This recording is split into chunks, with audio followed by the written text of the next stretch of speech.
guys, so meron ulit tayo ditong customer, Aerox V2, 50k kilometer udo na to guys. So kailangan na natin ipa full body refresh. So nabaklas na lahat ng mga fairings, lahat ng mga sa labas. So ito na yung sa loob guys. Tingnan nyo naman. Grabe guys, kailangan talaga ito mamaya i-wash over, tas kunin tong lahat ng dumi dito. Pati yung kalawang guys nakadikit na. Nako, sa 2 months ba naman na hindi nagamit. Pero walang problema yan, mamaya guys mawawala yan.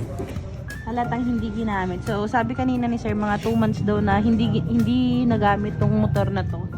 Tingnan nyo naman yung lawa. So i-wash over and gagawin natin bago ulit to guys. Tingnan nyo lang yung restore.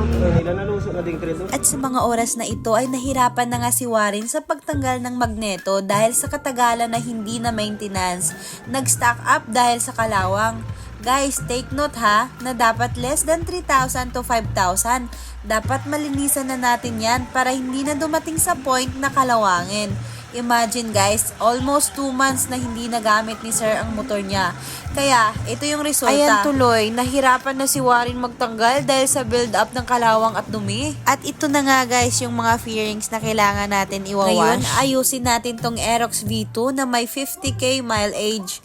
Pero 2 months nang nakatenga at hindi ginagamit. Naglilik yung head gasket kaya need natin top overhaul refresh head and block. At syempre guys, pina-full body detailing na lang ni sir para isahang gastos na lang daw. At para meron din silang gagamitin sa pang-araw-araw. Dahil siguro sa sobrang busy sa work, halos 2 months na hindi nagamit ang Aerox version 2 niya. Ang resulta, sobrang dami ng dumi, kalawang at parang kinakain na ng kalikasan. Charot. Pero ngayon, ibabalik natin ang dating ganda nito gamit ang full body refresh detailing namin. Tara, simulan na natin ang transformation. Let's go! At dito guys, nagsimula na nga si Ambok para basain at sabunan ang lahat ng mga dumi dito at tatanggalin lahat yan. Nako naman, tingnan nyo naman itong signal light ni sir guys. Ang daming langgam, nako.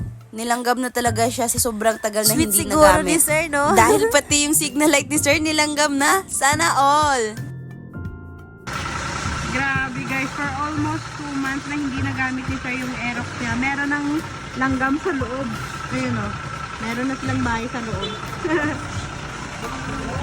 Isa.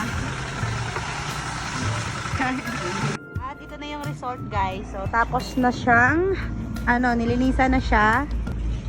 Bali, final body wash na siya. Sinabunan, binrush. And hindi pa tayo dito nagtatapos.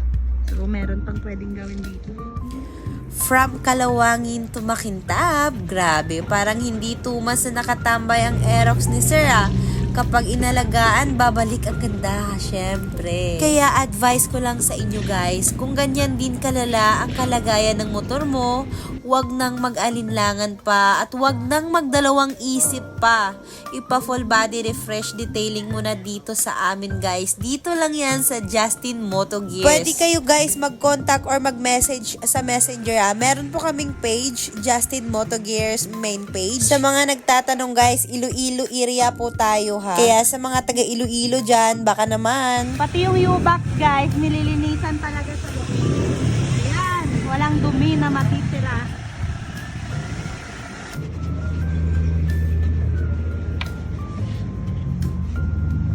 Yun guys, at nakabit na yung ibang mga accessories dito. So, ayan, mukhang bago na siya ulit. Wala na yung mga dungi sa loob, tas yung mga atak-atak, wala na. Tingnan nyo naman yan. Malapit nang matapos.